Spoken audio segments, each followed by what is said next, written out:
அம்மா இன்னைக்கு என்ன சமையல்னு பார்க்கலாமா? பார்க்கலாம் வாப்பா. அதுக்கு முன்னாடி நம்ம செல்லப்பிள்ளை சால்வி சேனலை சப்ஸ்கிரைப் பண்ணிக்கிறோங்க, லைக் பண்ணுங்க, ஹைப் பண்ணுங்க. வாங்க வீடியோக்குள்ளே போய் பார்க்கலாம் என்ன இன்னைக்கு சமைச்சிருக்கோன்னு. முதல்ல நம்ம சோறு போட்டுடலாம். கொஞ்சம் நேரம் ஆயிடுச்சுல சோறு வடித்து, அதான் உடச்சி விட்ற மாதிரி வச்சுக்கலாம். அவ்வளோதான்.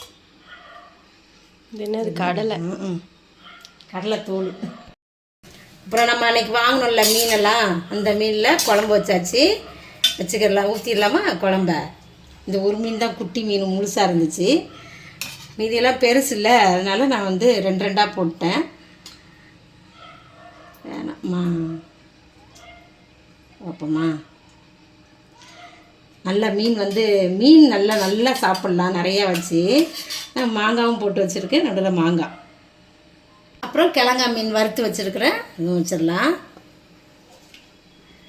இது வந்து அந்த கிழங்கா மீனில் நம்ம பர்மா ஸ்டைலில் பாங்கம் செய்வோம்ல, வெங்காயம்லாம் போட்டு அது செஞ்சாச்சு. மிளகா சுட்டுட்டு வெங்காயம் பச்சையாக வெங்காயம் அரைஞ்சி போட்டு பாங்கம் செய்கிறது. இது வந்து கோஸு, கேரட், ஒரு கேரட் 2 கேரட் இருந்துச்சு சின்ன சின்னதாக. கேப்சிகம் 1 தான் இருந்துச்சு. சரி எல்லாத்தையும் எடுத்து போட்டு பொரியல் பண்ணியாச்சு. கேரட்டு, கேப்சிகம், கோஸு எல்லாம் பொரியல். நல்லா காய் நிறையா வச்சு சாப்பிடுவோம்.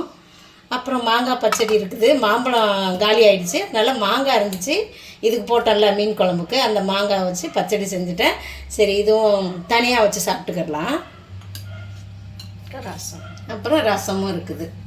ரசம் வச்சுட்டேன். ஒரு நல்லாயிருக்கும் ரசம். மீன் குழம்பு வச்சுட்டு ரசம் வச்சு சாப்பிட்டா நல்லாயிருக்கும். இதான் இன்றைக்கி நம்ம வீட்டு சமையல். இன்றைக்கி பிறந்த நாள் திருநாள் கொண்டாடுற எல்லாருக்கும் வாழ்த்துக்கள் சொல்கிறேன், ப்ரேயர் பண்ணிக்கிறேன். எல்லோரும் சந்தோஷமாக இருங்க. நாளைக்கு என்ன சமையல்னு நம்ம அடுத்த வீடியோவில் பார்க்கலாம். பாய்.